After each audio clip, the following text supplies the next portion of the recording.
10 जनवरी के बाद अकाउंट बंद कर देंगे अगर एक्सेप्ट नहीं करेंगे तो। ठीक है, तो कल वाली क्लास में हम लोग पढ़ चुके थे कि क्या कहते हैं सब चीज़ें। अभी था कि समर सीजन में जो लोकल विंड्स चलती हैं उनका इम्पैक्ट क्या है। म्यूट कर लीजिए आप लोग। तो आज का टॉपिक उसी के आगे हम बढ़ाने जा रहे हैं, इम्पैक्ट ऑफ लोकल विंड्स, है ना, या local winds circulation in India during summer season. ग्रीष्म काल में भारत में स्थानीय पवनों का प्रचालन। ठीक है, ऐसा ये हमारा टॉपिक है, जिसमें हम सबसे पहले लू का ही पढ़ लेते हैं, जिसके बारे में हम ऑलरेडी पढ़ चुके हैं।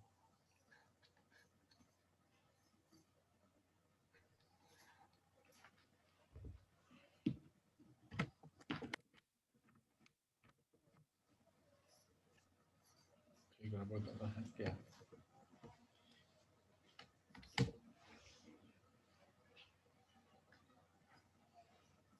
फिर से हैंग कर दिया क्या? नहीं, ठीक है, बहुत स्लो लिख रहा है लेकिन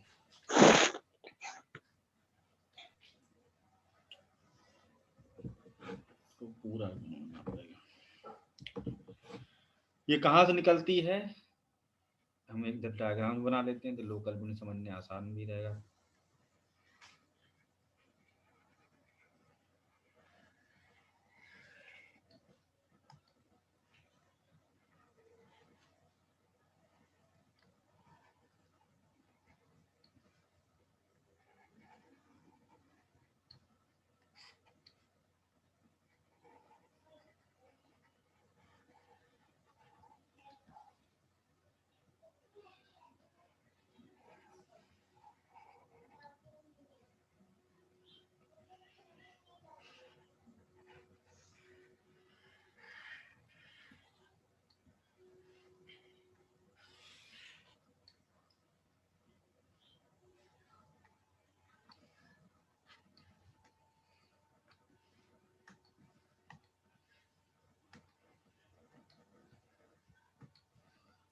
लू एक तो ये हो गई हमारी,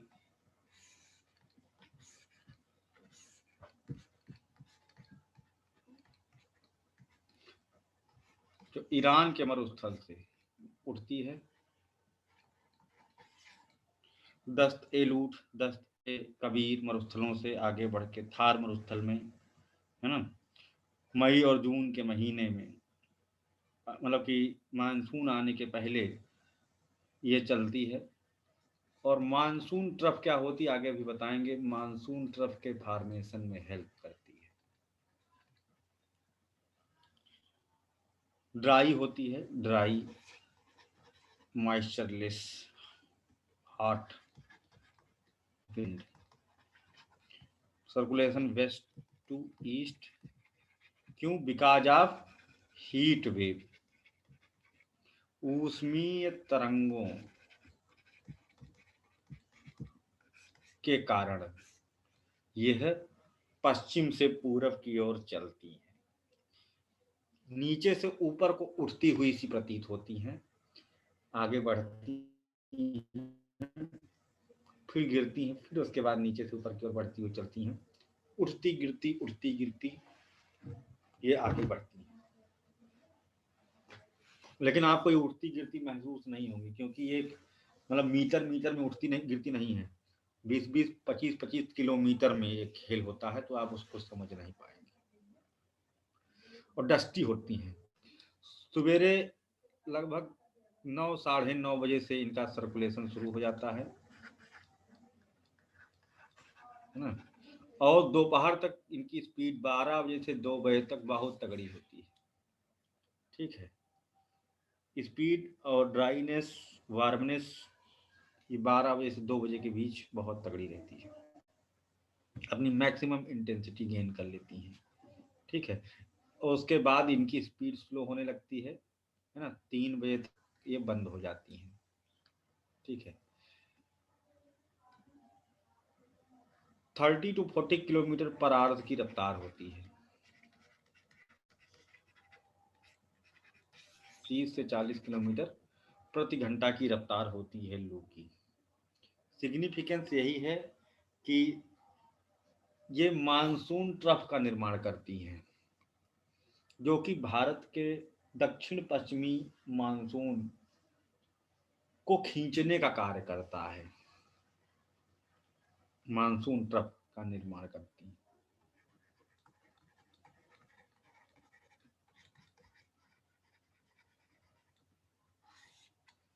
निर्माण कर देती है। दूसरा स्थानीय पवन आपकी है मानसून ट्रफ आंधी। को इंग्लिश में, हिंदी में सर क्या कहेंगे इसको, क्या पर्टिकुलर शब्द? मानसून द्रोणी। द्रोणी, ठीक है, वो नीचे से ऊपर उठ रहा है ना, पर्वत की तरह। द्रोणी, मानसून द्रोणी। मानसून ट्रफ भी अगर लिख देंगे तो बुरा नहीं मानेगा कोई, है ना, लेकिन हिंदी में ही मानसून ट्रफ लिखिए तो, अगर न याद रहे तो। दूसरी स्थानीय पवन है आंधी।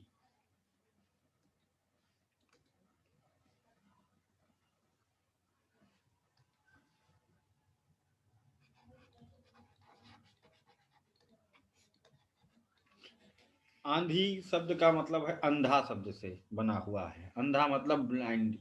ऐसे ही इतना ज्यादा धूल होती है इसमें, इसकी विंड वेलोसिटी काफी तेज होती है आंधी की, है ना। ये एक तरह से इसे डस्ट स्टार्म कह सकते हो, धूल का तूफान, डस्ट स्टार्म यानी कि।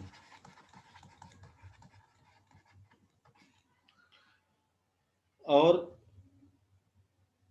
इतना ज्यादा तेज होती है, इसकी रफ्तार 50 से 60 किलोमीटर प्रति घंटा की रफ्तार होती है। एकदम धूल होती, धूल दूषित कर देगी ये। देसी पाउडर लगा देती है। अगर आप मेकअप करके नहीं निकले हैं, पाउडर नहीं लगाए हैं, तो आपको नेचर आपका श्रृंगार करके घर भेजेगी, ठीक है।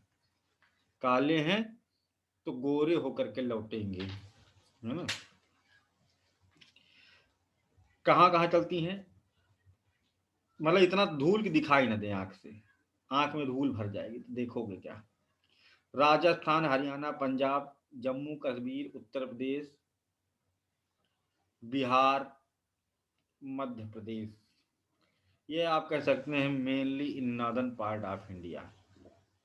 भारत के उत्तरी भाग में ये चलती हैं, अल्प समय के लिए चलती हैं, फिर बंद हो जाती हैं, टेम्परेरी हैं, गर्मी में चलती हैं ये भी। फिर उसके बाद अगला है आपका, बहुत इंपॉर्टेंट है ये, बहुत ज्यादा इंपॉर्टेंट है, नॉर्वेस्टर। ठीक है सर, आंधी का रोल क्या होता है? आंधी का कोई खास रोल नहीं है ना, इसका कोई विशेष रोल नहीं है। ये टेम्परेचर डाउन करता है ना, और डिपोजिशन करती है। नहीं, ये टेम्परेचर डाउन कहाँ कर देगी आंधी, ये फुल ड्राई है, मॉइस्चरलेस। सर ये बादलों को लाने का काम करती है ना सर आंधी, बादल आ जाते हैं इसके बाद बादलों को लाने का काम करती है ना। नहीं, नीचे नहीं करती, ये नीचे चलती है सरफेस पे, हवा में ऊपर नहीं जाती। सर ये नॉर्वेस्टर क्या है सर?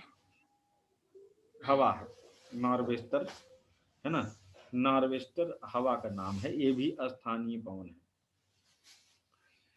ये चलती है झारखंड के पठारी क्षेत्र से, झारखंड, वेस्ट बंगाल, पूर्वी बिहार, ईस्टर्न बिहार, उड़ीसा एंड असम, असम में चलती है नॉर्वेस्टर। नॉर्वेस्टर मतलब उत्तर पश्चिमी हवा, ठीक है। बहुत ही तीव्र गति की होती है, इसकी रफ्तार और अधिक होती है, 60 से 80 किलोमीटर की रफ्तार। छोटा नागपुर के पठारी क्षेत्र से पैदा होती है। पठार तप जाता है और उस तपे हुए पठार से ये हवा वहां से आगे बढ़ती है। और ये केवल वही नहीं, उड़ीसा का क्योंझर प्लेट्यू हो गया है ना, वो पार्ट, और ये फिर उठ करके वेस्ट बंगाल और adjoining part of the Bihar, ठीक है, वहां होकर के फिर ये असम की तरफ बढ़ जाती है और असम में जाकर के कुछ फायदा भी करती है। देखना भी क्या फायदा करती है। इसमें मॉइस्चर होता है, पहली चीज इसमें होती है नमी, ये ड्राई नहीं होती है, ठीक है। इसमें क्या होता है, नमी, ये नमी होती है, बंगाल की खाड़ी से इसको नमी मिलती है हवा को। दरअसल होता क्या है कि छोटा नागपुर पठार के क्षेत्र में यहाँ चारों तरफ है पर्वत,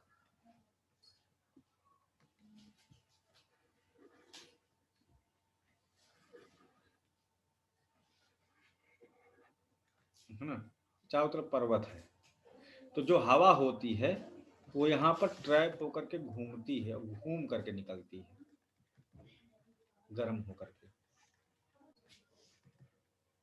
तो घूमने के चक्कर में और यहाँ पर क्योंझर का पठार भी है ना, तो कुछ मॉइस्चर इसको मैरीटाइम इफेक्ट के कारण प्राप्त हो जाता है, जिसे कि ये 2 4 5 10 20 चक्कर मार करके यहाँ से घूम घूम करके फिर ये आगे बढ़ती रहती है और इधर घूमती रहती है, निकलती है।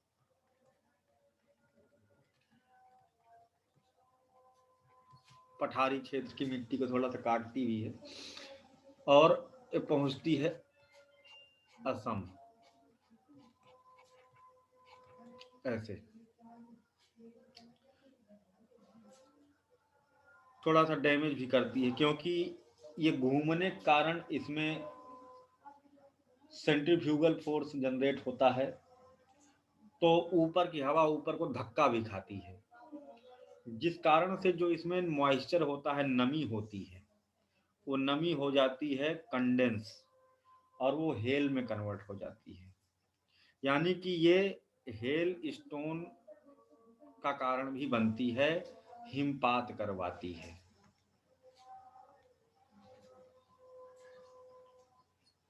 हिमपात करवाती है ना, कभी कभी हिमपात करवाती है। और फुहार वाली बारिश, रिमझिम हल्की वर्षा, रिमझिम वर्षा करवाती है। असम में जब पहाड़ियों पर, वेस्ट बंगाल और असम की पहाड़ियों पर जब ये चढ़ने लगती है, तब वहां पर यह बारिश करवाती है, वहां जाकर के ये रेनफॉल करवाती है, ठीक है। असम में इसे कहा जाता है बारदोली छीरा। बहुत इंपॉर्टेंट लाइन, कई बार पूछा गया है, इस बार भी पूछा गया था क्या ये आईएएस में, बारदोली की बिहार में पूछा गया था, किसी पेपर मैंने देखा था। बारदोली छीरा की बारदोली से आ रही है, असम वाले कहते हैं बारदोली छीरा। यहाँ पर ये फायदा देती है, यहाँ पर थोड़ा सा ये लाइट वाइट थंडर लाइटनिंग होती है ना, रेनफॉल होती है, रिमझिम रिमझिम, तो ये कहवा, कॉफी के प्रोडक्शन को बढ़ावा देती है, कहवा और चाय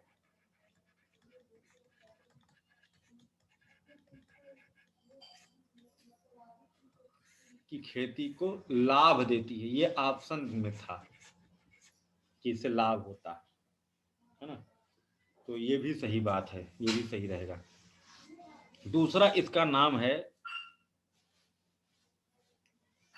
बंगाल और बिहार, बाकी पार्ट में इसे क्या कहते हैं, बंगाल बिहार झारखंड में, क्योंकि ये बैसाख के माह में चलती है, ठीक है। मध्य मार्च से मध्य अप्रैल, मिड मार्च टू मिड अप्रैल, इस कारण से इसे कहा जाता है काल बैसाखी,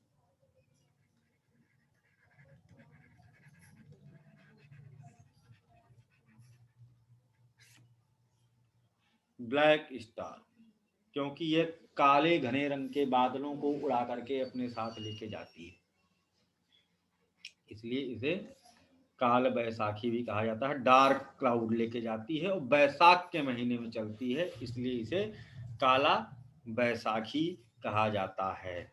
ठीक है, बिहार में ब्लैक और वेस्ट स्टार। बंगाल दोनों में कहा जाता है ये। हाँ हाँ, बाकी जगह पर काल बैसाखी कहा जाता है। ब्लैक स्टार, असली नाम इसको नार्वेस्टर कहते हैं, कई बार पेपर में पूछा गया है। अगली बात, सर तीनों में यही कहते हैं, बंगाल बिहार झारखंड तीनों में काल हाँ बैसाखी। भाई, बाकी जगह पर काल बैसाखी कहते हैं, है ना। असम में अच्छा। केवल नाम बदला है, इसका बारदोली छीरा कहते हैं।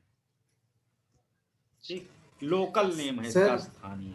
हाँ, नार्वेस्टर कहाँ कहेंगे? सर जैसे पूरी जगह नार्वेस्टर है। हाँ, मेडिटेरियन टाइप ऑफ क्लाइमेट में फिक्स रहता है कि इस समय इतना ये पानी पड़ेगा, वो होगा, ठीक है। इस वाले नॉर्वेस्टर वाले केस में क्या ये फिक्स रहता है कि हाँ ये इतना ड्यूरेशन इतना ही रहेगा, इतना ही पानी पड़ेगा, कि वेरी करता है बाकी इंडियन क्लाइमेट के हिसाब से भी? नहीं भाई, यहाँ कुछ फिक्स नहीं है, इंडिया में कुछ फिक्स है ये नहीं है, ठीक है। ये यहाँ नहीं है। यहाँ का पैटर्न इंडिया का फिक्स नहीं है कुछ।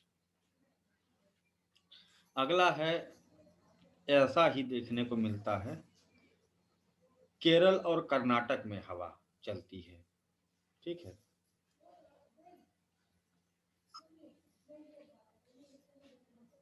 केरल और उससे जुड़े हुए पार्ट कर्नाटक, वहां पर हवा चलती है पश्चिमी घाट की तरफ से। ये मॉइस्चर लेकर के आती है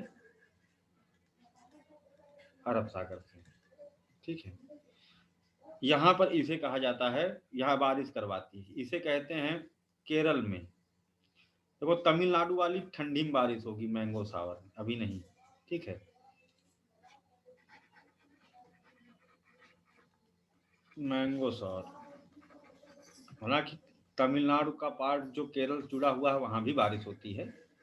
तो ग्रीष्म काल में जो रिमझिम बारिश होती है, हल्की वर्षा होती है, केरल हवा जाती है केरल, कर्नाटक और तमिलनाडु में। तो और ये बारिश होती है रात में, इवनिंग या नाइट में ये वर्षा होती है। हवा जो है दिन में भी चलती है ना। रात में ठंडक हो जाती है, हवा चलना शुरू करती है वही 3-4 बजे से। ठीक है, और उसके बाद फिर बारिश करवाती है। और इसको केरल और तमिलनाडु में आम्र वर्षा कहा जाता है, और कर्नाटक में इसे ब्लॉसम सावर कहा जाता है, ब्लॉसम सावर इसे कहा जाता है। ठीक, अब ये हमने देख लिया कि कौन कौन सी स्थानीय पवनें चल रही हैं, है ना। ये कौन से मंथ में चलती है सर? सर कर्नाटक में क्या कहते हैं? कर्नाटक में इसे ब्लॉसम सावर करते हैं।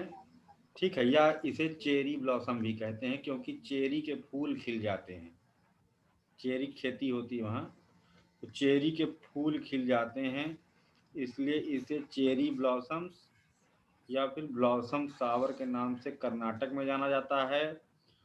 और आम में बौर लग जाते हैं, आम्र वर्षा कहलाती है केरल और कर्नाटक में। असम में इसे बारदोली छीरा भी कहते हैं। तो दूसरा क्या कहते हैं, जो वहाँ वाली थी उसे टी सावर भी एक नाम और नोट कर लो उसके लिए, बारदोली छीरा के लिए, क्योंकि चाय के लिए बहुत हेल्पफुल है, तो टी सावर भी कहते हैं। चाय वर्षा, चाय वर्षा। ठीक है, कहते हैं उसे। तो ये सब अलग अलग जहाँ पर अलग अलग नाम है जिनको हमें याद रखना है। अभी इसमें कोई दिक्कत? सर सब क्लियर हो गया? सर ये हाँ। केरल वाली वर्षा कब से कब तक होती है सर ये?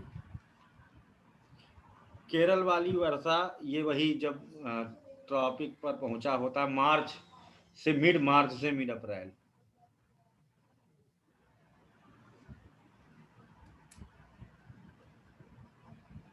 ठीक है, आम तभी उग रहे होते हैं। आम का मौसम वो तो ठीक है, लेकिन दिसंबर में पक जाते हैं। हाँ वही बोलने वाला था सर मैं। दक्षिण भारत में दिसंबर में बौर आ जाता है सर। दिसंबर बौर आ जाए तो बौर के समय अगर बारिश होगी ना तो क्या कहते हैं, बौर झड़ खराब हो जाएगा। जाएगा वो। बौर के समय बारिश नहीं होनी चाहिए। सर ठीक है। एक आम्र वर्षा आपने शीतकाल में भी बताई थी, वो तमिलनाडु के तमिलनाडु तट में पर, होती है, वो भी आम्र सर्दी वर्षा में है? होगी। हाँ वो भी आम्र वर्षा है, वो उसमें तमिलनाडु के कंफ्यूजन, तट पर है। अगर तमिलनाडु ऐसा में कुछ नहीं, तमिलनाडु में आम्र वर्षा, केरल में आम्र वर्षा, कर्नाटक में चेरी ब्लॉसम। बस इतना याद रखिए, बस कंफ्यूज होने की जरूरत नहीं। ठीक है,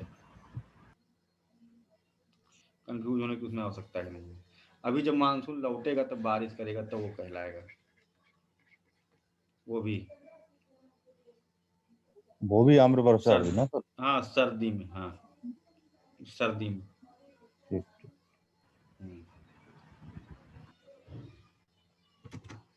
अगली बात, अब हम लोग देखेंगे रोल ऑफ जेट स्ट्रीम। ठीक है, रोल ऑफ जेट स्ट्रीम जो अब मानसून को खींचेगा और उसी के साथ साउथ वेस्ट मानसून, फिर नेक्स्ट आपका मानसून सीजन शुरू हो जाएगा। और ये जो रोल ऑफ जेट स्ट्रीम देखने को अभी हम पाएंगे, वो उसका कारण मानसून ट्रफ है, जिसका इसको कारण हिंदी में क्या बोलेंगे सर, जेट स्ट्रीम? जेट प्रवाह की भूमिका भारतीय मानसून में। ये मेंस का क्वेश्चन भी बन सकता है, भारतीय मानसून में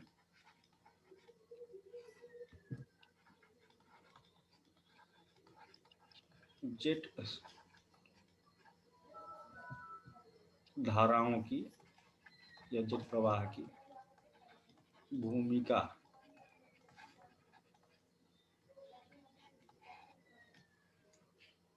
सिग्निफिकेंस ऑफ जेट स्ट्रीम या role of jet stream in Indian monsoon.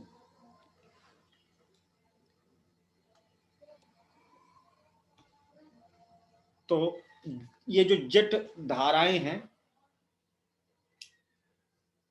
ये कुछ ऐसी हैं जो कि केवल भारत में ही पाई जाएंगी और पूरी दुनिया में नहीं पाई जाएंगी, और अल्पकालिक कुछ समय के लिए बनेंगी, फिर वापस से पहले वाला पैटर्न चलने लगेगा। दक्षिण पश्चिमी मानसून को खींचने में पुश एंड पुल फैक्टर दोनों के तौर पर ये काम करती है। ठीक है, ये है थोड़ा सा, इसमें लगेगा दिमाग, इसलिए बारीकी से एक एक स्टेप लेकर के चलेंगे। ठीक है, शुरू करते हैं। उसको समझाने के लिए पहले हमें वर्ल्ड लेवल पर इसको दिखाना पड़ेगा, तब जाकर के समझ में आएगा। और इसमें है कौन कौन जेट स्ट्रीम, वो देख लेते हैं, जिनको इसमें पढ़ना होगा हम लोगों को। पहला है ईस्ट, पहला दूसरा कोई मतलब नहीं, इसमें ऐसे लिख सकते हैं सोमालियन जेट स्ट्रीम। ये सब गर्मी के मौसम में ही बनेंगी। ठीक है, डेवलप होंगी। सोमालियन जेट स्ट्रीम, सब ट्रॉपिकल जेट स्ट्रीम। सर ये सब ट्रॉपिकल मीन उष्णकटिबंधीय जेट स्ट्रीम ना? हाँ। तीसरा है ईस्ट अफ्रीकन जेट स्ट्रीम। ये 3 सबसे प्रमुख जेट प्रवाह। ट्रॉपिकल ईस्टर्ली जेट स्ट्रीम,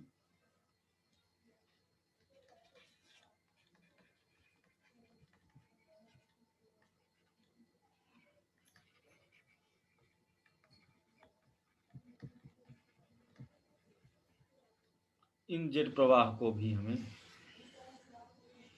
अध्ययन करना है इस वाले टॉपिक में, और इनका क्या रोल है, ये क्या कर देती हैं और क्यों चलती हैं। तो देखते हैं। सर ये 4th वाला पॉइंट क्या है सर? ट्रॉपिकल ईस्टर्ली उष्णकटिबंधीय पूर्वा जेट प्रवाह। उष्णकटिबंधीय पूर्वी जेट प्रवाह।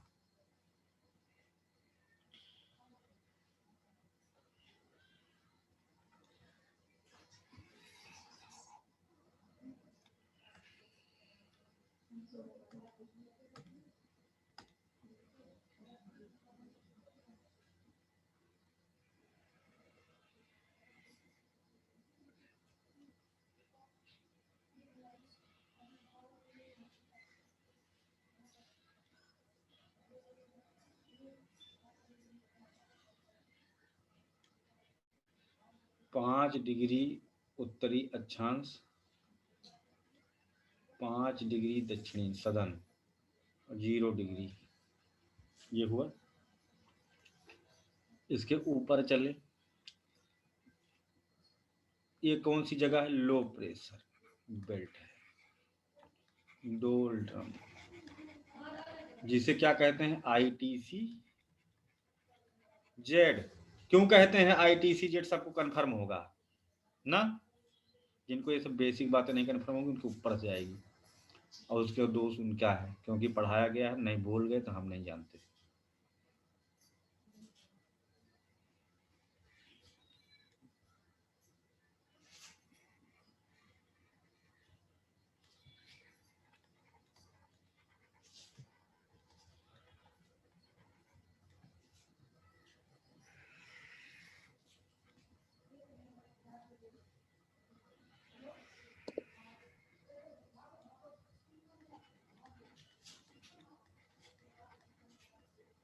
बहुत होश संभाल करके देखना, नहीं तो अभी उड़ जाएगा हवा में से। अब यहाँ पर जो नॉर्मल पैटर्न देखने को मिलता है, नॉर्मल पैटर्न है कि ये हवा पूरी दुनिया में कौन सी हवा होती है? ऐसे north easterly, north easterly trade wind यहाँ तक आती है।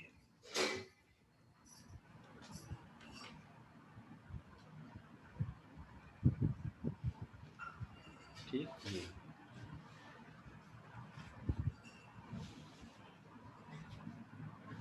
और ये कौन है भैया? इनकी दिशा क्या है? South easterly trade wind, south westerly, यहाँ तक। साउथ ईस्टर्ली, पूरब से आ रही है तो पूरब ही, वेस्टर्ली नहीं, ईस्टर्ली। जिधर से आते हो तुम्हारे आधार कार्ड पर तुम्हारे घर का एड्रेस है, ऑफिस का एड्रेस नहीं है ना? तो इसके आधार कार्ड पे जिधर से आ रही है उधर से उसका एड्रेस है ना? उसका एड्रेस, ठीक है। जिस पे जहां से हम आते हैं वहां से उसका एड्रेस होता है। अब यहाँ पर देखते हैं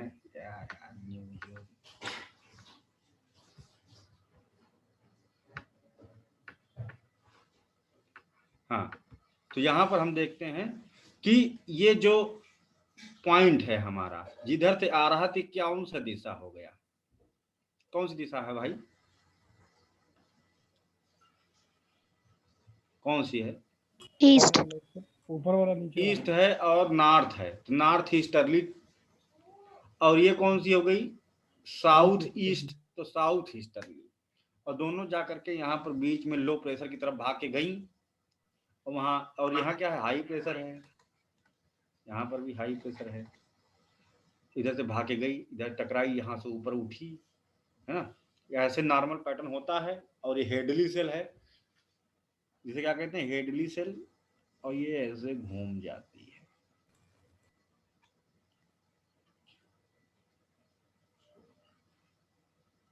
ठीक है, ये ऐसे घूम गई, वैसे ही ये ऊपर से घूम गई। ठीक, ये ऊपर वाली क्या है, ये सब जेट स्ट्रीम है, ट्रॉपिकल एरिया में बह रही है, इसलिए ट्रॉपिकल जेट स्ट्रीम है। ठीक है, ट्रॉपिकल जेट स्ट्रीम। और नीचे वाली नाम हम ऑलरेडी बता ही चुके हैं। ठीक, यहां तक की बात एकदम क्लियर हो गई ना, कोई दिक्कत, यहाँ दिक्कत होनी नहीं चाहिए, पहले ही बताया जा चुका है। अब देखते हैं अगली बात, भारत में क्या होता है कि गर्मी में लू का सर्कुलेशन शुरू हो गया। ये मान लो यहाँ पर है इंडिया, ठीक, तो यहाँ पर लू चल रही है, ऊपर से हिमालय का अवरोध है, ऊपर से तिब्बत का पठार जो कि बहुत अधिक क्या हो गया है, गर्म। तिब्बत का पठार क्या हो गया है, बहुत अधिक गर्म हो गया है, और उतना गर्म होने के कारण पर्याप्त मात्रा में निम्न वायुदाब पैदा करने में वो समर्थ है। ये निम्न वायुदाब भी मानसून को अपनी तरफ खींचने का काम करेगा। मतलब बहुत सारे फैक्टर मिल करके मानसून को खींचते हैं, कोई अकेला नहीं। ये मानसून रस्साकसी का खेल है। इसमें कुछ लोग मानसून नहीं आना चाहता भारत, जान लो, मानसून, भारत के मानसून को जानते हो, वो आना नहीं चाहता, वो अपनी जगह रहना चाहता। लेकिन इसको जानते हो क्या होता है, कई लोग मिलकर के खींच रहे हैं ऐसे, सॉरी, कई लोग मिलकर के ऐसे इसको खींच रहे हैं, और कई लोग मिलकर के इसको धक्का भी दे रहे हैं पीछे से। बताओ, तब जाकर के ये पहुंचता है, तभी तो नाटक दिखाता है। कभी कभी कभी क्या होता है, ये फैक्टर स्ट्रांग हो गया या ये फैक्टर स्ट्रांग हो गया किसी कारण से, तो या दोनों हो गया तो मानसून जल्दी आ जाएगा। या कोई कारण ऐसा हुआ कि जिन कारणों से ये फैक्टर काम कर रहा है वहां पर कुछ जलवायु घटनाएं घटित हुई, जिससे कि ये फैक्टर कमजोर हो गया, पुश फैक्टर कमजोर हो गया या पुश फैक्टर कमजोर हो गया तो मानसून डिले हो जाएगा। बहुत कमजोर हो गया, मानसून खींचा ही नहीं भाई, मानसून फेलियर। मानसून आ गया, इसमें से एक फैक्टर काम कर रहा है, दूसरा फैक्टर काम नहीं कर रहा है, मानसून को अभी प्रॉपर धक्का नहीं मिल पाया, वो हिंद महासागर में बारिश कर रहा है, पूरा ऊपर तक नहीं पहुंच पाया। पर्याप्त मात्रा में या तो धक्का देने में कमी आ गई या खींचने में कमी आ गई, तो ब्रेक इन मानसून। तब तक कुछ दिन में पता चला कि वो फैक्टर जो कमजोर हुआ था फिर से पॉजिटिव हो गया, तो बारिश अब इंडियन ओशन में ना होकर के धक्का खा गई, आ गई ऊपर, तो फिर इंडिया में बारिश होने लगेगी। फिर पता चला फैक्टर कमजोर हो गया और उसके बाद फिर से वो पीछे आ गया। यानी कि मानसून का ब्रेक इन मानसून, रुक रुक के आना जाना भी इसी पर डिपेंड करता है।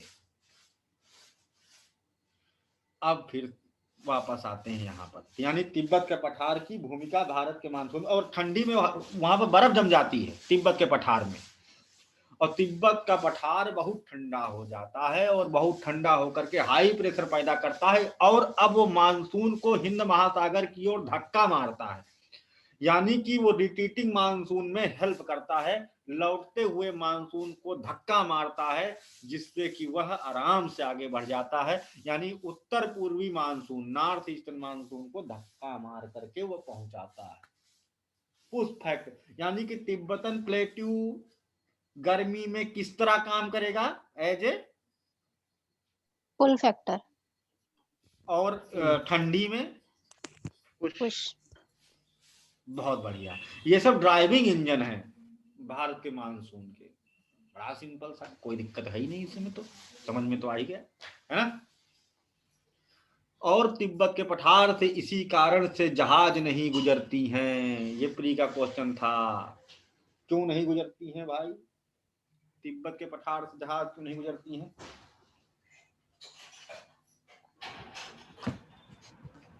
क्योंकि वहां टर्बुलेंस पर ज्यादा क्या होगा। होगा, टर्बुलेंस नहीं, जो आप टर्बुलेंस पुश वहां पर एटमॉस्फेरिक प्रेशर। आपको एटमॉस्फेरिक प्रेशर का अंदाज नहीं लग पाएगा। अल्टीमीटर जो होता है, जो ऊंचाई मापता है, वो प्रेशर पर आधारित है। वो गलत यूएनएच की वे भी बताने गलत फीड हो जाएंगे, हाइट एडजस्ट नहीं हो अधिक पाएगी। ऊंचाई पर वो कम ऊंचाई बताएगा, है ना, क्योंकि लो प्रेशर वहां होगा, और इस कारण से क्या हो जाएगा, हादसा होने की संभावना। लो प्रेशर मतलब कि नीचे है, सॉरी, लो प्रेशर मतलब अधिक ऊंचाई हो गया, हाई प्रेशर मतलब कम ऊंचाई हो गया, क्योंकि नीचे हाई प्रेशर होता है, ऊपर लो प्रेशर होता है। तो ऐसा उसको जो प्रेशर गेज में सेट है अल्टीमीटर में, वो उसको क्या कहते हैं, गलत जानकारी मिलेगी फिर, है ना। इस कारण से वो वहां से गुजरना उचित नहीं समझते हैं। लेकिन फाइटर प्लेन जो होते हैं वो दक्ष होते हैं इस मामले में, वो गुजर सकते हैं।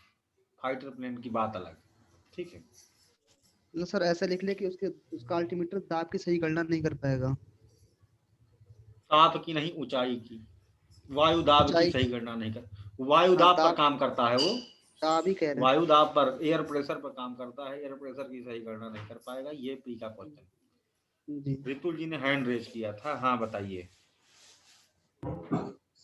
सर तिब्बत के पठार की जो पोजीशन है वो हिमालय के उत्तर में है, उत्तर पूर्व में, मतलब उत्तर में है। तो जब हिमालय एक बैरियर है यहाँ पर लगा हुआ, तो वहाँ की हीट या वहाँ का जो ठंडापन है वो इधर कैसे शिफ्ट कर जाएगा, जब बहुत बीच में बढ़िया, एक बैरियर है तब। क्वेश्चन बहुत अच्छा है, 3D बनाना पड़ेगा। सर टिबेटन प्लेटू तो ज्यादा ऊंचा है ना हिमालय से। कोई दिक्कत नहीं है, बता रहा हूँ। और सर जेट स्ट्रीम भी तो फैक्टर हो सकती है ना, वो ऊपर है। इंटरमाउंटेन सिंपल सरल तरीका है, वो सब नहीं, सरल तरीके से बताओ, कठिन तरीका नहीं, सरल।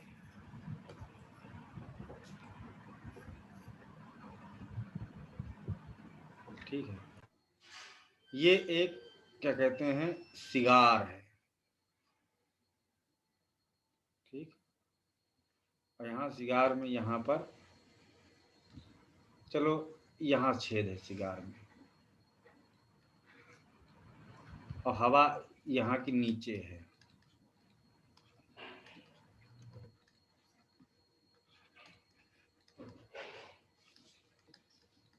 अब यहाँ से फूको, खींचो नीचे की तरफ, यहाँ लो प्रेशर हुआ, हवा सक कर रही है, ये उठेगी, इसमें जाएगी,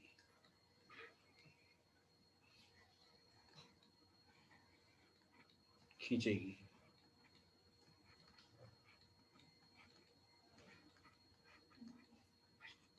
नहीं,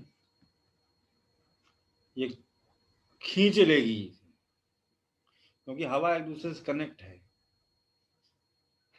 साइफन, है ना। तो इंटर माउंटेन रीजन, यहाँ लो प्रेशर जनरेट होगा, तो जाहिर सी बात है कि हवा कहीं ना कहीं से खींचेगा ही। तो मैदानी क्षेत्र की हवा को खींचेगा अपनी तरफ, भले वो चढ़ ना पाए, भले वो चढ़ ना पाए, लेकिन खींचेगा। तो इधर बंगाल की खाड़ी वाले मानसून को खींचने में ये रोल प्ले करता है। हालांकि वो ऊपर नहीं पहुंच पाती, उसकी फुट हिल से टकरा करके आगे बढ़ जाती, उत्तराखंड की तरफ जाकर के बारिश करती है उसके सहारे सहारे ढाल के, लेकिन खींचने का काम तो ये करता ही है।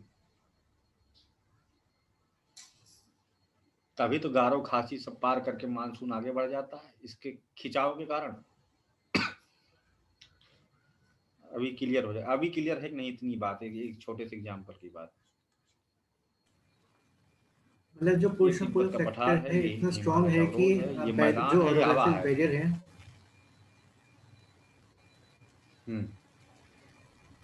ऑरोग्राफिक जो बैरियर है वो कोई बोलो। मैटर नहीं करता, मतलब इतना स्ट्रांग पुश पुल फैक्टर है। ठीक है।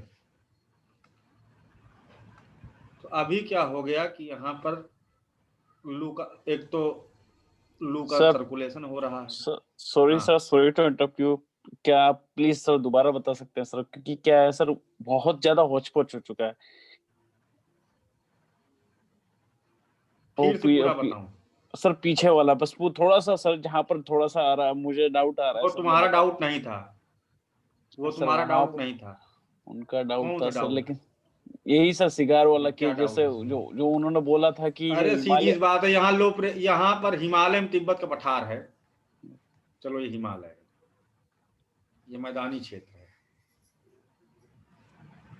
इधर तिब्बत का पठार है।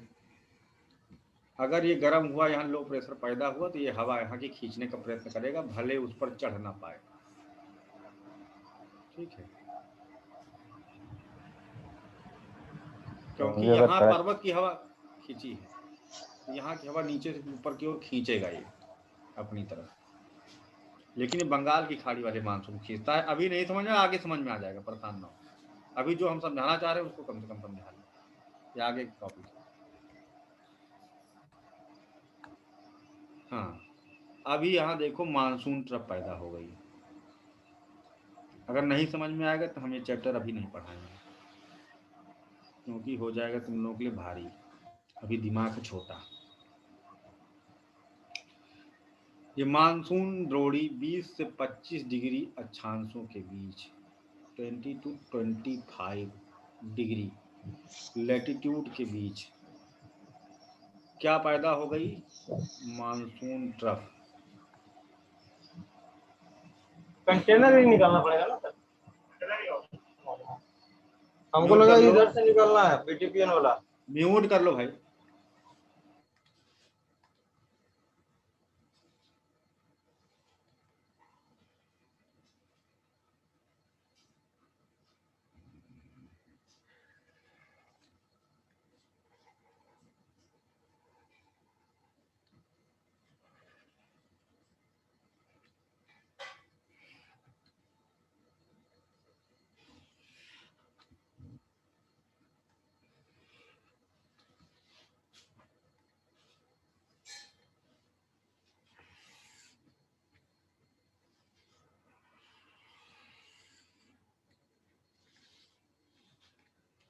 यहाँ क्या हुआ? लू चली, और इस कारण से यहाँ पर डेवलप हो गया 20 से 25 डिग्री के बीच में monsoon trough, low pressure belt, extreme low pressure belt. और सूर्य देवता पानी पर नहीं है, स्थल खंड पर है। यहाँ पर भी 5 डिग्री उत्तरी अक्षांश से 5 डिग्री दक्षिणी अक्षांश के बीच का क्षेत्र ये है 0 डिग्री। ठीक, ये क्या है? ITCZ है, इंटर ट्रॉपिकल कन्वर्जेंस जोन। ये वाला ये है, वहां बनाया हूं। और ये जो 20 से 25 के बीच में मानसून द्रोणी बन गई, वो बन गई है। अब क्या होता है कि यहां पर एक्सट्रीम लो प्रेशर डेवलप हो चुका है। ठीक, एक्सट्रीम लो प्रेशर डेवलप हो चुका है, तो हवा यहां से उठने लगेगी। यानी कि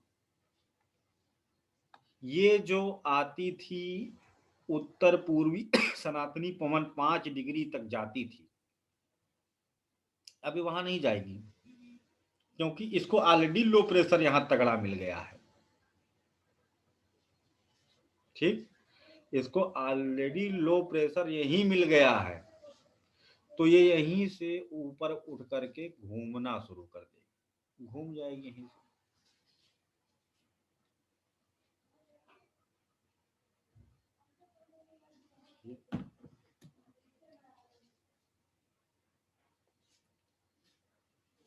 घूम गई, यानी कि ये यहां तक नहीं पहुंच पा रही। अब ये क्या हो गया, ये गैप हो गया भाई, ये वो तो वहीं से घूम गई। भारत का मौसम विज्ञान अनुसंधान केंद्र जो है देहरादून में है 25 डिग्री पर। तटीय क्षेत्र में क्यों नहीं भाई, तटीय क्षेत्र में तो मानसून पहले आता है, तो इसको वहां होना चाहिए था। देहरादून में क्यों लगाया गया, इसलिए लगाया गया क्योंकि जब हवा हॉरिजेंटल ना चल के ऊपर उठने लगे तो समझ लो कि मानसून द्रोणी बन गई। अब मानसून द्रोणी बनने के बाद कितने समय में वो खींच लेती है मानसून को, इसका डाटा पहले से है। तो हम मानसून के बारे में सूचना दे सकते हैं कि मानसून पहले आएगा, कि मानसून बाद में आएगा, कि मानसून समय पे आएगा। ये हल्की सी बात समझ में आई कि नहीं, पहले ये बताओ। बहुत हल्की सी बात, किसको नहीं समझ में आई? जी सर। किसको समझ में आई? अच्छा, किसको नहीं समझ में आई नहीं पूछूंगा, किसको समझ में आई ये बात? आ गई सर, आ गई सर। आ गई? आ गई सर। बड़ा सिंपल था, क्या दिक्कत है आ इसमें गई भाई? सर। है ना, इसमें कोई दिक्कत ही नहीं है ना।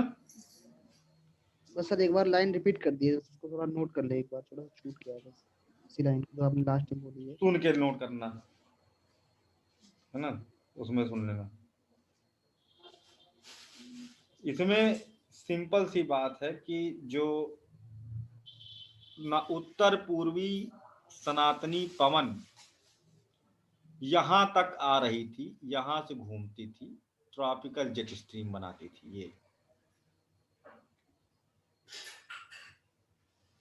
ठीक, ऐसे घूम जाती थी, यहां तक आती थी आईटीसी जेट तक, और वहां से घूम जाती थी। आईटीसी जेट तक क्यों आती थी? क्योंकि यहाँ अच्छा खासा लो प्रेशर था, इसलिए आती थी, और क्या। लेकिन अभी भारत में ऐसा नहीं होगा, क्योंकि भारत में आईटीसी जेट कमजोर हो चुका है पानी के अंदर, क्योंकि स्थलखंड ज्यादा तप चुका है ऊपर। ये देखो,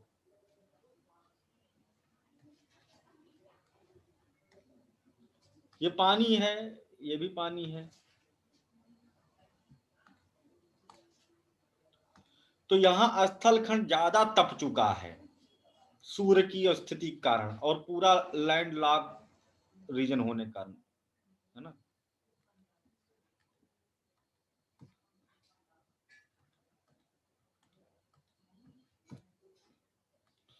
तो लैंड लॉक्ड होने के कारण ये ज्यादा तप हो चुका है पूरा एरिया, और इस कारण से ये जो आई हवा, जिसको आना चाहिए था यहां तक और फिर घूमना चाहिए था, वो यहीं से घूम जाएगी ऊपर उठ करके। पहले चलती यहां तक जाती थी, लेकिन अब वहीं से घूम गई। तो यानी पहले हॉरिजेंटल चलती थी, अब वहीं से ऊपर उठने लगी वर्टिकल। तो 25 डिग्री पर लगाएंगे मौसम अनुसंधान केंद्र, तो वो बता देगा कि भाई मानसून कब आएगा। क्योंकि कोस्ट पर तो हवा रोज आती जाती रहती है ना, डेली सुबह शाम चलती रहती है छोटा मानसून वहां। लैंड ब्रिज, सी ब्रिज, तो उससे नहीं पता लगा सकते हो कि मानसूनी है कि नहीं। और यहाँ पर जब ये हवा नीचे से ऊपर उठने लगे तो मतलब मानसून द्रोणी का विकास प्रारंभ हो गया है, मानसून ट्रफ का फॉर्मेशन हो गया है, और उसके द्वारा अंदाजा लगा दिया जाएगा कि मानसून ट्रफ कितनी डेवलप हो चुकी है। तो ये इतना दिन में खींच लेगी, तो इसका मतलब अब की बार मानसून जल्दी आएगा कि देर में आएगा। अब बात करते कि ये ऊपर चली गई तो मानसून क्या करने आएगा, है ना। पहले बताओ ये समझ में आया कि नहीं, ये बात समझ में आई कि नहीं? सर आ गई। यस सर, आ गई। क्लियर है। हाँ चलो, बहुत Yes, sir. बढ़िया, खुशी की बात है ना। अगर ये बात जो अभी चल रही है अगर ये समझ में आ गया तो इससे ज्यादा कठिन यूपीएससी में कुछ है नहीं, और इसको कोई जो है समझाया नहीं है कहीं। क्यों? क्योंकि खुद तो समझ में आनी चाहिए, है ना। यूपीएससी लेकिन पूछता है, और समझा पाना भी कठिन है, आती भी हो तब भी। सबसे बड़ी बात है, हमको खुद ही डर लग रहा है हम क्यों समझा रहे हैं, पछता रहा हूँ कि इस मुद्दे को मैंने क्यों छेड़ा, है ना। खैर धीरे धीरे आप लोग समझते चलिए। अब भाई ये जानते हो क्या हो गया, ये जेट स्ट्रीम 2 पार्ट में टूट गई। कैसे कैसे टूटी, अभी हम लोग वहां पर पहुंचेंगे, ठीक है। कैसे टूटी, है ना, ये अभी हम लोग देखेंगे। एक इंडियन अभी हम सेक्ट में हाँ अभी अभी अभी जो है हवा को लेके आए। अब क्या हुआ कि इधर इतना गैप खाली हो गया, और यहाँ क्या है, एक्सट्रीम लो प्रेशर है, और इधर से कौन जा रहा था, ये साउथ ईस्टर्ली दक्षिण साउथ पूर्वी। Easterly trade wind. विंड जा रही थी।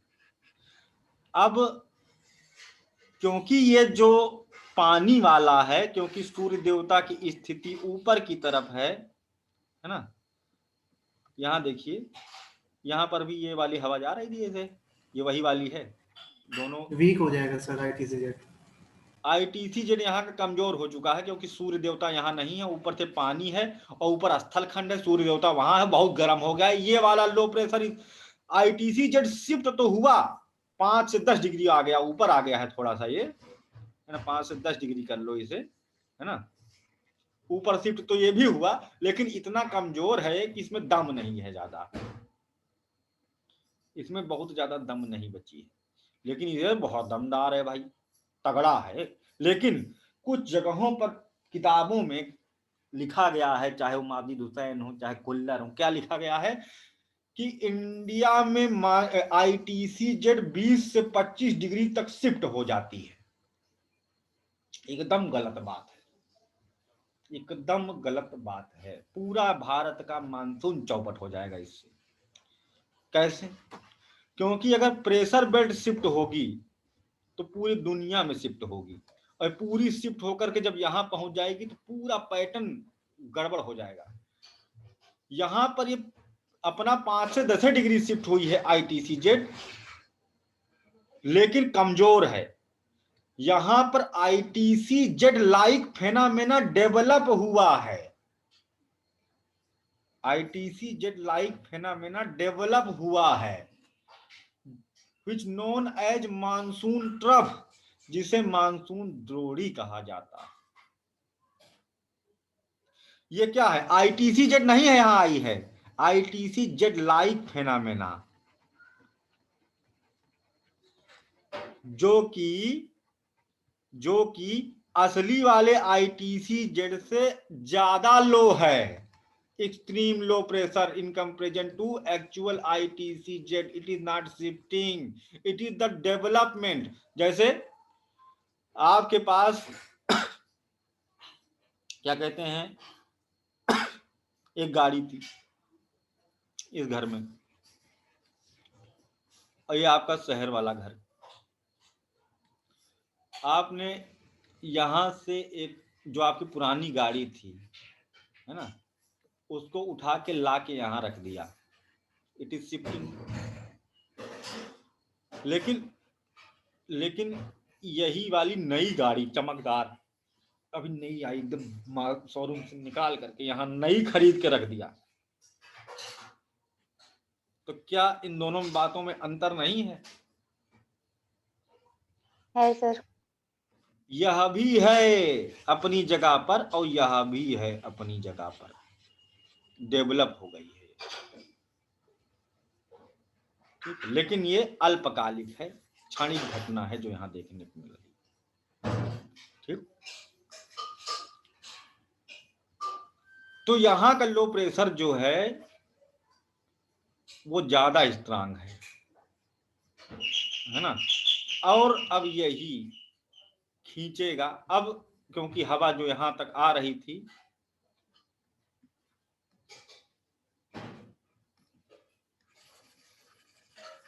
अब बेचारी क्या करेगी, क्योंकि यहाँ का लो प्रेशर ज्यादा तगड़ा है, यहाँ का लो प्रेशर कम तगड़ा है। तो अब ये वाली जो हवा है ये ऊपर को जाएगी, वहां पहुंचेगी।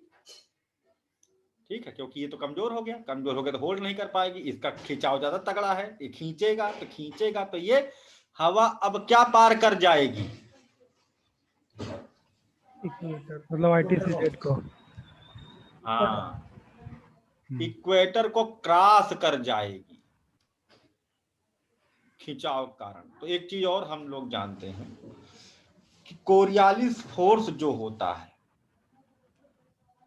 कोरियालिस फोर्स वो नॉर्दर्न हेमिस्फीयर में हवाओं को कैसा घुमाता है, क्लॉकवाइज डायरेक्शन में घुमा देता। तो इसको क्लॉकवाइज घुमा दो,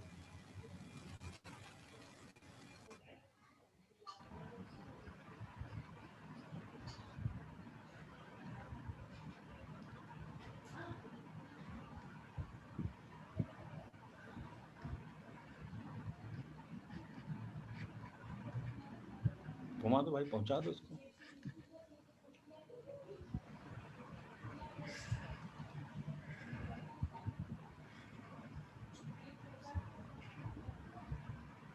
यहां पर ये दो पार्ट में टूट जाती है पानी से ही, और इसे ऊपर खींच लेता है मेघालय तिब्बत, उधर पठार वाला पार्ट, कह रहा वो सॉरी गारो खासी से निकल करके दो स्ट्रीम हो जाती है बंगाल की खाड़ी वाली की, और इसकी 3 स्ट्रीम होती हैं अरब सागर वाली की, आगे हम बताएंगे। कुल मिलाकर के इसकी दिशा हो गई अब क्या, साउथ वेस्ट, दक्षिण पश्चिमी, है ना। तो यही तो है दक्षिण पश्चिमी मानसून, यही हवा बन गई, साउथ ईस्टर्न ट्रेड विंड ही बन गई दक्षिण पश्चिमी मानसून, जो वहां गई है ना। और इधर वाली जो ब्रांच है बंगाल की खाड़ी, ये 2 पार्ट में बटती है, ये 3 पार्ट में बटती है। इसको आगे हम पढ़ेंगे जब साउथ वेस्टर्न मानसून पढ़ेंगे, तो आधा तो हम लोगों ने यहाँ पर पूरा पढ़ ही डाला लगभग उसको भी। और ये वाली तिब्बत का पठार से खींच रहा है, लेकिन पहाड़ी से पैरेलल मोड़ दी जाएगी ये हवा। अब नॉर्दर्न बिहार में, उत्तराखंड में, है ना, इन सब जगहों पर बारिश करते हुए हिमाचल प्रदेश, जम्मू कश्मीर ऐसे आएगी। ठीक है, फिर इसी से मिक्स होकर के ऊपर उड़ जाती है। ये वाली क्या करती है, ये ऊपर से घूम के वापस पहुंचेगी यहाँ, दोनों वहां से लो प्रेशर से उठती ही है, लो प्रेशर से उठ करके वापस गिरेंगी इधर को, यानी कि ये जब टूटी इधर से ये इधर को मूव कर गई, ये वाली आई ऐसे मानसून बनी, साउथ वेस्टर्न मानसून, घूम करके ऐसे आई, घूम करके ऐसे आई, घूम करके ऐसे आई। यानी कि देखने को मिल गया कि इंडिया में 20 डिग्री से 25 डिग्री के पास एक आईटीसी जेट टाइप का कुछ बन गया, और इसकी अपनी अलग सेल बन गई।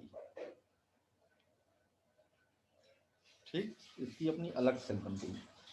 यहां पर नीचे वाली जो है वो क्या है, नॉर्थ ईस्टर्न ट्रेड विंड है, जो यहीं रुक गई। ठीक है, और यहीं से घूम करके ऊपर की तरफ बढ़ गई, है ना। तो ये क्या हो गया, इसको क्या कहते हैं, सब ट्रॉपिकल जेट स्ट्रीम, क्योंकि सब ट्रॉपिकल रीजन में बह रही है ये। ट्रॉपिक तक नहीं पहुंच पा रही, सब ट्रॉपिकल जेट स्ट्रीम ये जाकर के चाइना में गिरती है। हिमालय के पठार के पास से 2 पार्ट में टूट जाती है, लेकिन दोनों ब्रांचेस वापस जाकर के अपना चाइना में मिलती हैं, वही लगभग 35 डिग्री के पास। ठीक है, ये है आपकी सब ट्रॉपिकल जेट स्ट्रीम। वहीं से ये कैसे चल रही 35 डिग्री से, क्योंकि थोड़ा सा 5 डिग्री शिफ्ट हुआ है, 35 से 40 हो गया है, तो 35 डिग्री से चल करके ये आ रही थी नॉर्थ ईस्टर्ली ट्रेड विंड, ये यहीं से ऊपर उठ गई और वहीं लो प्रेशर कारण और घूम के बन गई अब सब ट्रॉपिकल जेट स्ट्रीम, जो चाइना में जा गिरेगी। फिर वहीं पर ये गोल गोल ऐसे घूम रही है। ठीक, और इधर का मामला क्या है, ये थी south easterly trade tropical jet stream जो आगे जाकर के बन गई साउथ वेस्टर्न मानसून विंड, नीचे वाली, और ये घूम करके ऐसे आकर के नीचे गिरी, है ना। ठीक है, ये घूम करके ऊपर से नीचे आकर के गिरी। ठीक है, कहां पर गिरती है, ये सोमालिया के पास गिरती है। ठीक है, ये सोमालिया के पास गिरती है और इसका नाम फिर हो जाता है सोमालियन जेट स्ट्रीम। टूट गई 2 पार्ट में। नहीं, ईस्ट अफ्रीकन कहलाती है शायद ये। सोमालियन तो आपने अलग बताई थी ना। हाँ, नहीं, ईस्ट अफ्रीकन जेट स्ट्रीम में ये टूट जाती है, पूर्वी अफ्रीका में जाकर के गिरती है ऊपर से नीचे, है ना। तो 2 पार्ट में टूट गई यानी कि। अच्छा, ये जो पहले घूम के जाती थी वो ट्रॉपिकल जेट स्ट्रीम थी, जो कि 2 पार्ट में टूट गई। जो ट्रॉपिकल जेट स्ट्रीम थी वो गर्मी में 2 पार्ट में टूटी है ना। कौन कौन सी में टूट गई, 2 पार्ट में टूट गई। एक तो सब ट्रॉपिकल जेट स्ट्रीम कहां तक, 35 से 25 डिग्री,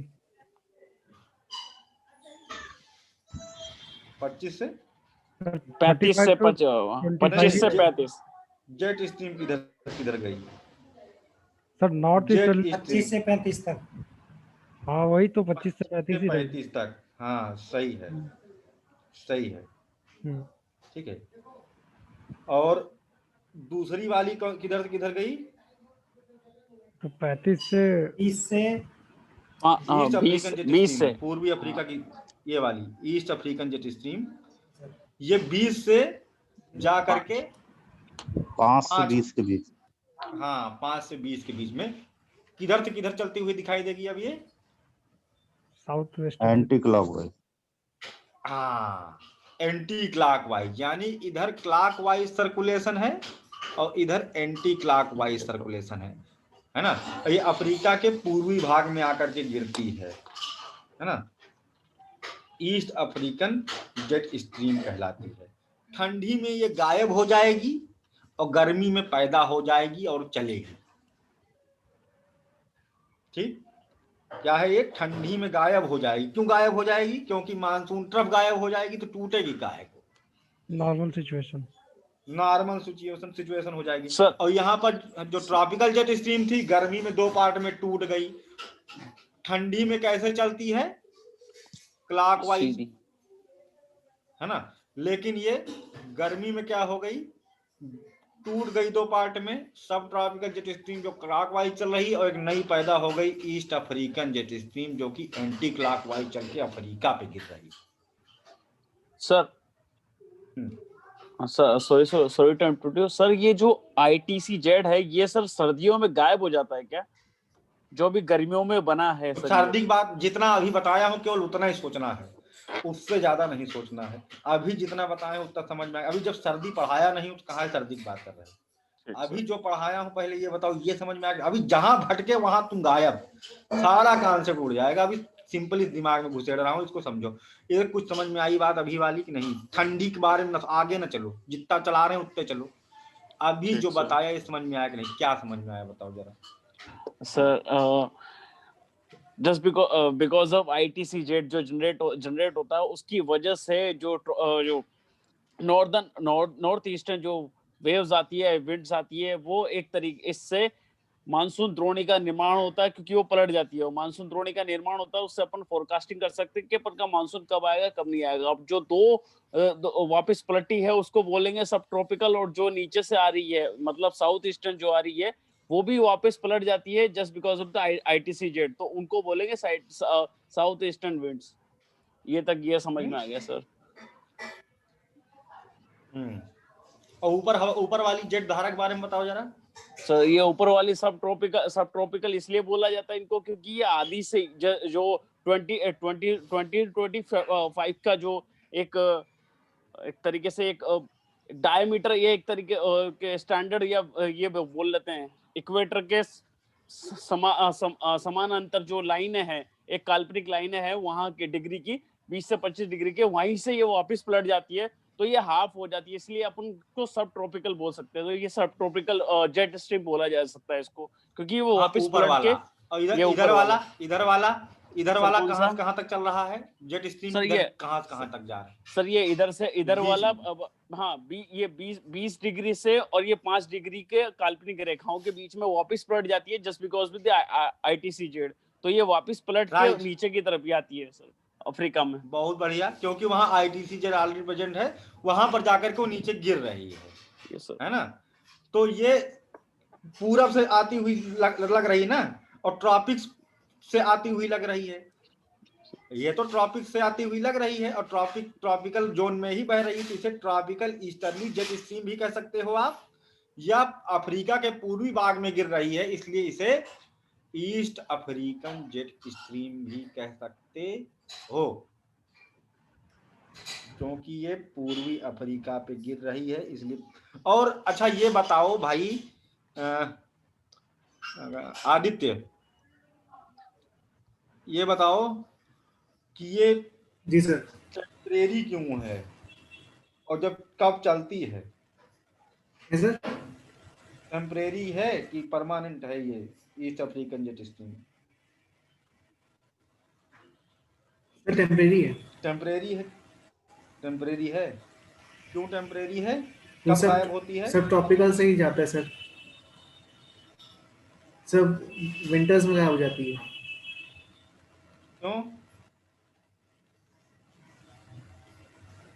क्यों? ठंडी सर ठंडी लग जाती ये है? सब जो दो पार्ट में जो नहीं सर, ये जो बताओ दो पार्ट में डिवाइड हो जाता है गर्मियों में, सब ट्रॉपिकल और साउथ वेस्ट ट्रेड विंड। सब ट्रॉपिकल है, वो फॉल कर जाती है और तभी क्यों डिवाइड होगा तभी फॉल करेगी। क्यों भाई ठंडी में क्यों गायब हो जाती है हमको बताओ? वो तो डिवाइड हो गई, तो क्यों डिवाइड हो गई? क्यों हुआ है सब? वो एक फैक्टर बता दो। सर डिवाइड हुई ना? क्यों सर डिवाइड इसलिए हुई क्योंकि extreme low pressure type situation हो जाती है 20 to 25 डिग्री के बीच में लैटिट्यूड में। ठंडी में क्यों गायब हो गई? ठीक है, ठंडी में गायब हो गई क्योंकि वीक पड़ जाता है ना। क्या सर 20-25 डिग्री जो लैटिट्यूड है, एक शब्द बताओ, ज्यादा एक्सप्लेन ना करो। जो क्या ITC जेट बन जाता है? अरे तुम एक्सप्लेन करने नहीं कहा हूँ, प्री मतलब एक लाइन बताओ क्यों। सगुप्ता बताओ।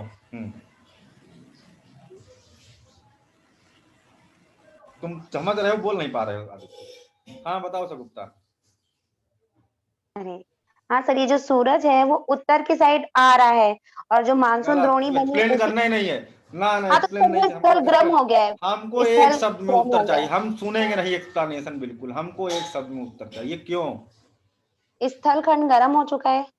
हम फिर एक्सप्लेनेशन है ये। ओके, ठंडी में स्थल खंड गर्म हो ही नहीं सकता है। ठंडी सर गर्मी में गर्म हो गया है ना। ठंडी में डिसअपीयर क्यों हो गया, मेरा क्वेश्चन ये है, उसको एक शब्द में बताना है। अगर कोई एक शब्द में बता सकता है तो हैंड रेज करे, 2 शब्द नहीं, एक लाइन बता दो, हम तुरंत समझ जाएंगे। राहुल जी, रितुल जी, शिवेंद्र। सर मेरे में फिर ऑप्शन नहीं आ रहा है। लिख के भी भेजा है सर आपको। हमने भी लिख दिया सर। मैसेज किया है सर पर्सनल में। और लोग कोई सब सुपर सीनियर हैं, कोई जूनियर स्टूडेंट? गुड़िया ने लिखा है कुछ। रितुल जी आप लिखिए जरा। लिख दिया सर। मिला? एक एग्जैक्ट आंसर नहीं था, लेकिन एग्जैक्ट आंसर नहीं था। नहीं, पुनीत जी आपने सही आंसर। एक शब्द ने नहीं, एक गलत शब्द में आंसर। कहा तो मेरा वाला हाँ। सर सही है। पुनीत जी गलत हो गया आपका। मेरा भी चेक करो सर। मेरा शिवेंद्र का एकदम सही है ना? शिवेंद्र का एकदम सही है। राहुल जी आपका जो है 4 शब्द हो गया, ज्यादा शब्द हो गया। सर इसमें मेरा से बीच में से 2 और पीछे के 2 शब्द निकल जाएंगे ना सर? नहीं नहीं, हमको मेन उत्तर चाहिए, जो लिखे हो वो भी एकदम डायरेक्ट नहीं है। सर मैंने भी कुछ भेजा है सर, मैं भी शायद वो सही हो। गलत है। देखो, ठंडी में आईटीसी जेट स्ट्रेंथ पालेगी तगड़ी, डिसअपियर नहीं होगी, बहुत शक्तिशाली हो जाएगी, क्योंकि सूर्य देवता सितंबर में पहुंच जाएंगे समंदर पर, और अक्टूबर तक गर्म होकर एकदम ताकतवर हो जाएगी। अक्टूबर हीट इंसिडेंस घटित होगा और विंटर मानसून, रिटीटिंग मानसून को खींचेगा वो, तो इसलिए वो गड़बड़ हो गया। यहां पर केवल शिवेंद्र जी का आंसर सही है। ठीक है, मानसून द्रोणी का विलुप्त हो जाना, बात खत्म। सर मैंने भी लिखा है। नहीं बोला था ये बात, ये बात हमसे कोई नहीं करेगा, ये शब्द नहीं बोला किसी ने। लिखा है मानसून द्रोणी समाप्त। हाई देखिए प्रेशर, सर, लो प्रेशर, दुनियादारी हम नहीं ढूंढेंगे, हमको चाहिए क्योंकि सर लू नहीं है आंसर। ना, जब लू सर नहीं है मैंने तो लिखा द्रोणी है। कहाँ से से मतलब पड़ेगा? नहीं है। सर लू मानसून नहीं है ना द्रोणी यहाँ, समाप्त लिखा है, देखिए आप एक बार। नहीं जून नहीं, लू नहीं है ना। लू नहीं थी, बारिश तो हो रही थी लू ना रहने के बावजूद भी। Sir southward shifting of monsoon सन द्रोणी भी तब तो भी बची हुई थी। एक लैंग्वेज में है सर। सीधी बात है, मानसून द्रोणी डिसअपियर हो गई, मेन फैक्टर जो है वो गायब हो गया। अब फिर से नॉर्मल सर्कुलेशन होने लगेगा, फिर से हवा यहाँ तक पहुंचने लगेगी, फिर से यहाँ तक पहुंचने लगेगी, बात ही खत्म हो गई। तो कहाँ रह गई ईस्ट अफ्रीकन जेट स्ट्रीम, तब कहाँ से रह गई ट्रॉपिकल ईस्टर्ली जेट स्ट्रीम, तब कहाँ से रह गई सब ट्रॉपिकल जेट स्ट्रीम, मामला ही खत्म हो गया, नॉर्मल हो गया, जैसे पूरी दुनिया में वैसे भारत में ठंडी में। ठीक, सरल सी बात, बहुत सरल सी बात। देखो कितनी आसानी से आप लोग जो है 3-4 जेट स्ट्रीम पढ़ डाले, एकदम सरल से। बाकी का हम लोग कल पढ़ेंगे, आज इतने तक आप लोग रहिए, है ना? और इसी पे सोचिए, विचारिए, और एक बार फिर से वीडियो सुनिए। ठीक है, अभी सोमालियन जेट स्ट्रीम, ऐसी जेट स्ट्रीम पढ़ेंगे जो 6 महीना क्लॉकवाइज और 6 महीना एंटी क्लॉकवाइज चलती है, उसमें और दिमाग लगेगा, उसको हम लोग कल पढ़ेंगे। वो पुश एंड पुल फैक्टर की तरह काम करती है मानसून के लिए, वो भी धक्का मारती है खींच के, है ना? थोड़ा सा, और लेकिन ये है कि अभी आसानी से आप इसको अगर ये समझ में आ गया है तो फिर बहुत बढ़िया बात है, आप लोग का दिमाग ठीक ठाक अच्छे स्तर पर है। दिमाग वाली तो एक ही बात है सर, हेडली सेल का टूटना। हाँ ठीक है, उसी पे सारा खेला क्यों है। कैसे? क्योंकि इससे ज्यादा और सरल तरीके से भी मैं समझा सकता हूँ, लेकिन उसको मैं कल समझाऊंगा, मेरे पास तरीके बहुत हैं। जो आपने इधर हाँ। बताया था कि अरब सागर से 3 भागों में और बंगाल की खाड़ी से 2 वो बात भागों की में। बात है, वो अच्छा, साउथ वेस्टर्न मानसून पढ़ाएंगे तो उसमें डिटेल में बताएंगे, वो हल्की गुजरात झलक मैंने दिखाया हुआ है। सर नॉर्थ ईस्ट ये तो अभी नहीं, गर्मी की कहानी चल रही है, ये तो अभी गर्मी की कहानी चल रही है, जिसके बाद मानसून बस आ गया है। उन दोनों फेज को हमने ऐसे दिखाया। नहीं, मेरा क्वेश्चन ये था सर, तो पुल फैक्टर जहाँ पर जो इसका काम कर रहा था तिब्बतियन प्लेटू का, तो वो जो बंगाल की खाड़ी से उठ रहा है उसके लिए हुआ ना? उसी के लिए, वो भी उसकी दूसरी वाली ब्रांच के लिए, नॉर्दर्न हाँ, ब्रांच के लिए। Second branch. ठीक। हाँ जो गारो खासी पार करके और आगे जो क्या नाम है असम घाटी, ग्रेट हिमालय से टकराकर जो जाता है वो। हाँ, फिर वो बेचारी मुड़ जाएगी, आपकी तरफ जाएगी फिर। ठीक ठीक ठीक है ना? सर आपने अब वो देखो आपको नॉर्थ क्लियर ईस्ट हो रहा है। ठीक। क्लियर सर हो रहा है, नॉर्थ क्लियर हो ईस्ट रहा है। ट्रेड पवन को ही आपने बोला था ना, दक्षिण पश्चिमी मानसून बन जाती है, यही वाली? हाँ, ठीक है। नॉर्थ नॉर्थ ईस्ट को नहीं, साउथ ईस्टर्ली। हाँ साउथ बहुत ईस्ट। कंफ्यूज आते हो भाई तुम लोग, साउथ अब पागल हो जाओगे, इसलिए अभी हम क्लोज करते हैं। तो रिकॉर्डिंग एक बार और सुन लेना, तो फिर कल की क्लास और अच्छे समझ में आ जाएगी। हम लोग टुकड़े टुकड़े में इसको पढ़ डालेंगे, समझ डालेंगे, कुछ नहीं है, उड़ा देंगे इसको धूल में हम लोग, है ना? कोई चिंता की बात नहीं। कल हम कहानी सुनाएंगे, उससे ये पूरा पूरा कॉन्सेप्ट क्लियर कर दूंगा, चिंता ना करना। जिनको आज नहीं समझ में आया है, कल कहानी सुना के समझा दूंगा, ठीक है? लेकिन पहले मेला वाली मेले वाली मेला वाली कहानी सुनाओ, है ना? बरसा मेला वाली बरसा। कहानी, दोनों वर्षा वाली। हाँ याद है, ठीक है, जी सर। बहुत बढ़िया। चलो ठीक है भाई, बाय।